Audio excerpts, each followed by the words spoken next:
ವಂದನೆಗಳನ್ನು ಸಲ್ಲಿಸುತ್ತಾ ಇದೀಗ ನಮ್ಮ ಈ ಕಾರ್ಯಕ್ರಮವನ್ನು ಉದ್ಘಾಟಿಸಿದಂತಹ ಕಾರ್ಯಕ್ರಮಕ್ಕೆ ಒಬ್ಬ ಯೋಗ ಪುರುಷ ಇದ್ದರು. ಬೇರೆ ಯಾರು ಅಭ್ಯರ್ಥಿಗಳು ಅನಂತಪ್ಪ ಯೋಗ ಪುರುಷ ಅಂತ ಹೇಳ್ಬೋದು.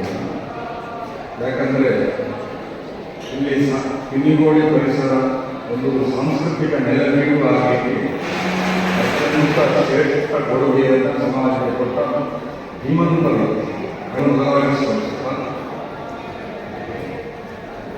ಇವತ್ತಿನ ನೋಡಿ ಭಾರತೀಯರಿಗೆ ಪ್ರಾಚೀನ ಪಾಶ್ಚಾತ್ಯ ದೇಶಗಳಿಗೆ ಬಹಳ ಬೆಲೆ. ಯಾಕಂದರೆ ನಾವು ಯೋಗಿಗಳಾಗಿರ್ತೀವಿ, ಜ್ಞಾನಿಗಳಾಗಿರ್ತೀವಿ. ಆದರೆ ಅದಕ್ಕೆ ಸ್ವಾತಂತ್ರ್ಯ ಸಿಕ್ಕಿದ ಮೇಲೆ ಸ್ವಲ್ಪ ಕಡಿಮೆ ಆಗ್ತಾ ಬಂತು. ಯಾಕೆಂದರೆ ನಮ್ಮನ್ನು ಆಳುವ